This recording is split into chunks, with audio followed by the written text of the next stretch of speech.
Kasorkar Meghalaya Democratic Alliance hagasi belang jogota yau kala shim ya karai ban penduk no ya ka Memorandum of Agreement. Balai soy bat ka Su Energy Limited hagas nam arajar shipau. Na ka bantapan penmi ya ka boarding electric ban 1,000 megawatt leng ba ka rangmau hydel project. Ya ka ni karai la shim hagajing yalang jong ka kunhun menteri ka balai tai ru halor ki an ki bethamai ban sawan ra hakador barsan rai ka basdang men hagasi palai jong ka yau.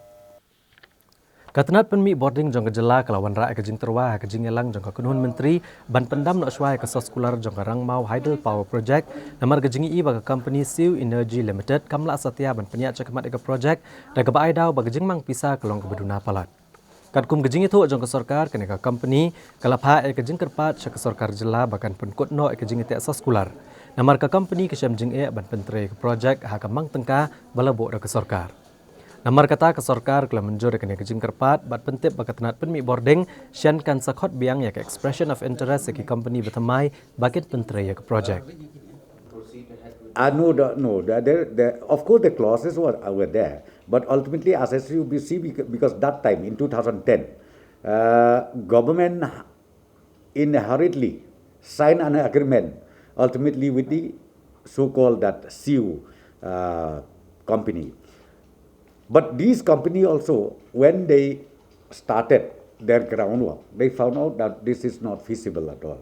And even now, the government. The present government, we have seen it, yes, it is not feasible, but you can't help it because MOU has been signed. So ultimately, we consider cancellation of the MOU. Then, as I said to you, fresh EOI will be floated from the state government.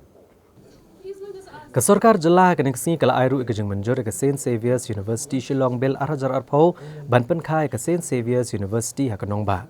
Bad ekene ke Bel onsara hakador bar senrai jong ke yang dorbar tauan banyo ikejeng menjur jong ke yang dorbar bakan long an no. La ban kedau hang ne ba ke St Saviour's University kala pha ek application syaka Meghalaya Private Universities Regulatory Board halor kejeng kwa ban seng ya ke skol ba hakanong ba Shillong. Bad nakaliang jong ke Regulatory Board kala pha ikejeng terwa syaka sorkar bakan ai ikejeng menjur. Ke St Saviour's University ke skol ba kabadan ya ke jaga pule hakaleng ke jela jong keri bakentup ha Kolkata, Delhi bat Assam. This proposed bill, which is going to be passed in the coming session, is relating to the delivery mechanism, delivery services, which has to be provided by all the concerned department. So therefore, we brought out this bill. We approve it in the cabinet, and then we will pass it in the assembly. Once that is passed,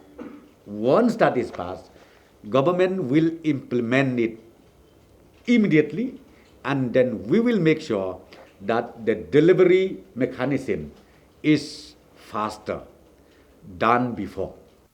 Kalkunhun menteri yang kene kejinggalang kala airu ikejing menjur ban penkelano ya ka Meghalaya Farmers Commission Amendment Bill arajar arpau ha ka bede berkarta jong chairman jang ka commission.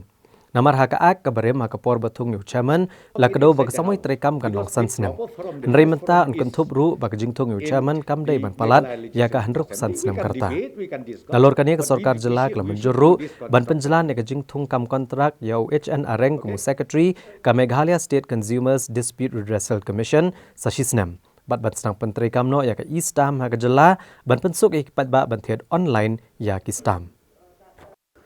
I think you all know the non-judicial stamp, which is being procured all these years, is offline.